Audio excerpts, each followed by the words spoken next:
दार्कनेस light channel में आप सभी का स्वागत है। मैं प्रभु दास मार्के मामा यीशु मसीह का नाम में आप सभी को नमस्कार करता हूँ।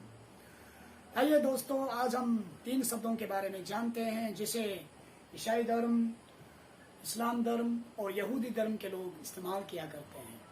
वो 3 शब्द जो है होसाना, हालेलुया और आमीन के बारे में।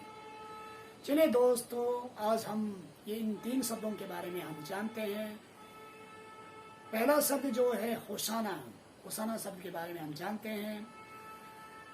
यीशु मसीह जब यरूशलेम नगर में एक गधे के ऊपर बैठकर पहली बार प्रवेश किया था, उस समय में लोगों ने उनका स्वागत में होसाना होसाना का नारे लगाए और होसाना होसाना का गीत गाया था।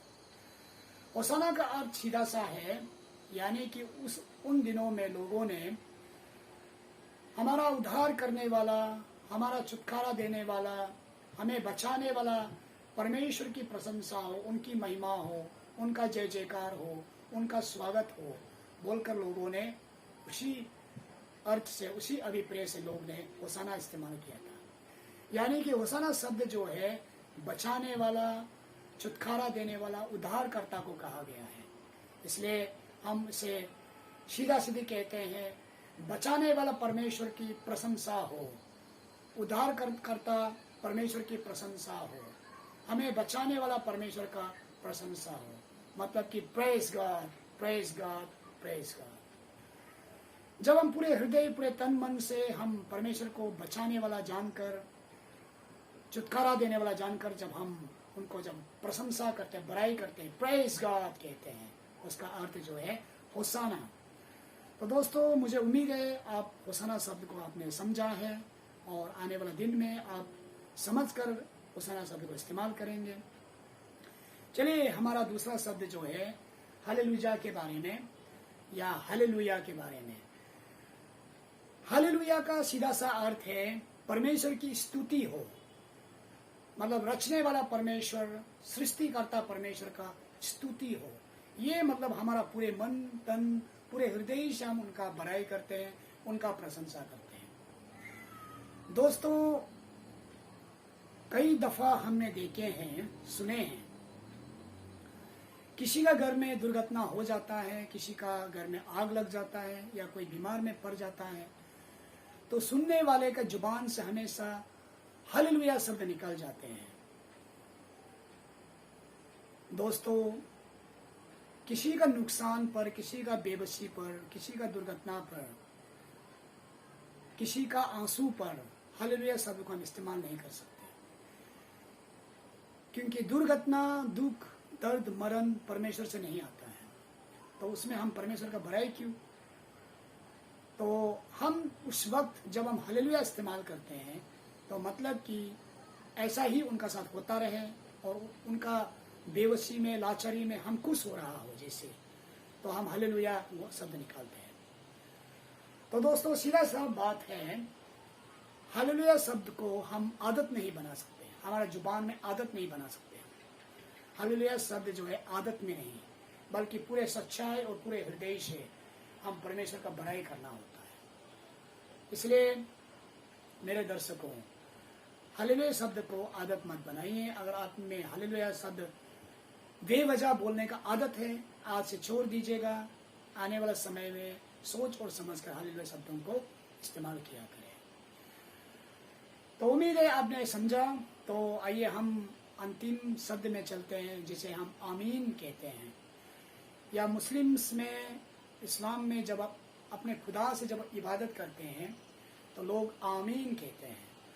या ईसाई धर्म में हम प्रार्थना और अनुरोध करने के बाद, विनती करने के बाद हम आमीन शब्द का इस्तेमाल करते हैं। तो चलिए दोस्तों, मैं वचन पढ़ता हूँ।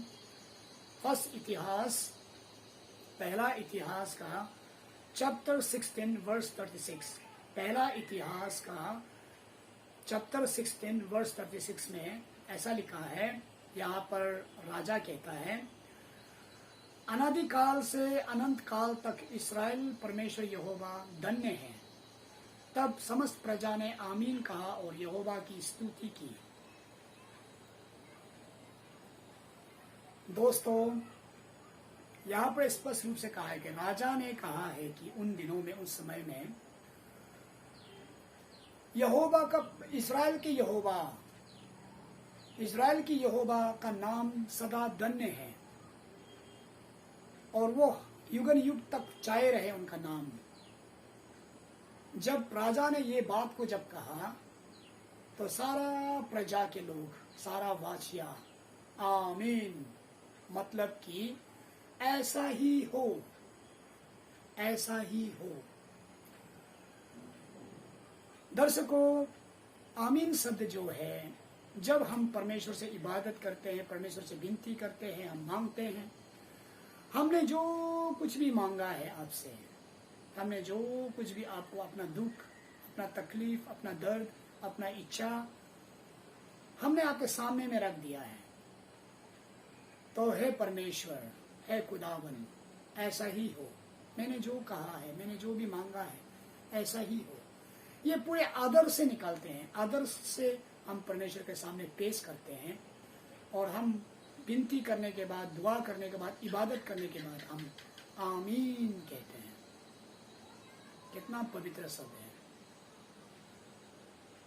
सोशल नेटवर्क में हमने कई बार देखे हैं, सोशल नेटवर्क में कई लोग, मुझे लगता है वही लोग एंटी क्राइस्ट के लोग हैं, या तो उन्हें कुछ पता नहीं, मसीही विरोधी लोग हैं, शायद ऐसा मेरा मानना है।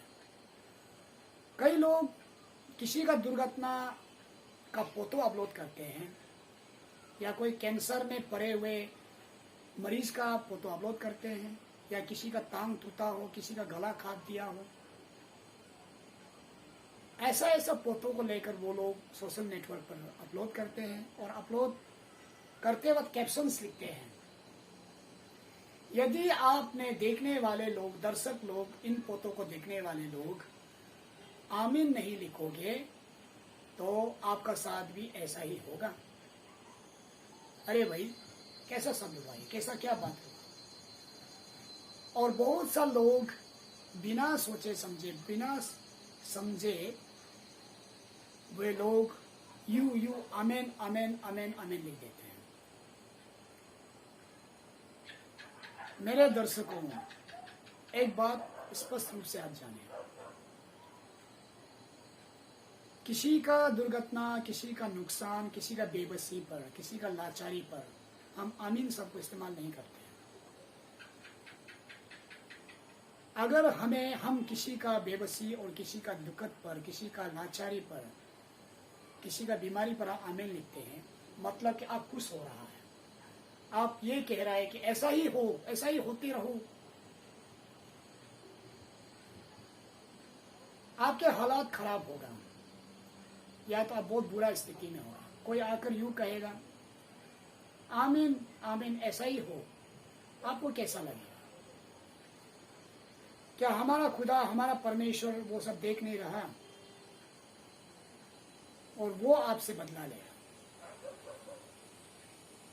दर्शकों, आमीन शब्द ऐसा यू आमीन लिखने के लिए नहीं है। आमीन बहुत ही पवित्र शब्द है। ये परमेश्वर का आधार के लिए हम इसे पेश करते हैं। इसलिए आज से आप सभी सोशल नेटवर्किंग पर किसी का बुरे फोटो, किसी का बुरा स्थिति, कोई भी बुरा फोटो देखे, कोई भी हॉरिबल, कोई भी देखने का लायक वाला फोटो कोई अपलोड करके आमीन बोले, लिखने के लिए बोले, आप विरोध करें और यू आमीन आमीन ना लिखें। अगर ऐसा करने से वही बुरा स्थिति शायद क्या पता आप पर आ सकते हैं। इसलिए आमीन लिखना मत। आमीन शब्दों को आप जहां तहां इस्तेमाल ना करें। इसलिए ये पवित्र शास्त्र कहता है कि राजा ने कहा कि युगन युग तक जीवित रहने वाला, युगन युग तक पवित्र रहने वाला परमेश्वर की महिमा होती रहे, उनका नाम छाया रहे, उनका नाम पवित्र मानता रहे। तो ये सुनकर प्रजा लोगों ने, बहुत सा लोगों ने, सारे देश के लोगों ने आमीन कहा, मतलब कि हाँ ऐसा ही हो। जब आप किसी का भलाई के लिए बातें करते हैं, आप आमीन शब्द को इस्तेमाल कीजिए, क्योंकि परमेश्वर भला है। उनका जीवन, उनका आयु और बढ़े। आमीन कहे आप। किसी का जब अच्छा खबर आया हो, आमीन कहे, ऐसा ही हो। कोई परीक्षा में पास हो, छात्र हो तो परीक्षा में पास हो गया हो, आमीन कहो। किसी का घर में नया बच्चा आया हो, आमीन कहो। किसी को नौकरी लगा हो, आमीन कहो। मतलब आमीन किसी का अच्छाई के लिए, किसी का भलाई के लिए, किसी का बढ़ोतरी के लिए आमीन कहना चाहिए। और ये आमीन पवित्र शब्द है परमेश्वर का। इसलिए मेरे दोस्तों, आज से बंद करें आप सभी कि किसी का बुरे पोतों पर, किसी का बुरे वीडियो पर आप आमीन लिखना बंद करें। तो कई बार कई लोग लिखते हैं और मुझे बहुत दर्द होते हैं, मुझे अच्छा भी नहीं लगते। इसलिए आज मुझे ये वीडियो को बनाना पड़ा। तो आइए दोस्तों, उम्मीद है आप सभी ने समझा हो। आने वाला समय में आमीन शब्द को सोच समझकर, केवल आमीन ही नहीं बल्कि होशाना, हालेलुया और आमीन शब्द को सोच और समझ कर आप इस्तेमाल करें। जहाँ पर हमें इस्तेमाल करना है वहाँ सही जगह पर आप इस्तेमाल करें, तभी परमेश्वर आपसे खुश होगा और परमेश्वर आप सभी को आशीष बरतेगा। तो मेरे अगले वीडियो में फिर से मिलता हूँ। मेरे साथ कुछ वक्त देने के लिए मैं धन्यवाद देता हूँ। आप सभी को यीशु मसीह आशीष दे। आने वाला वीडियो में हम फिर से मिलते हैं। तब तक के लिए यीशु मसीह का नाम में विदा लेता हूँ।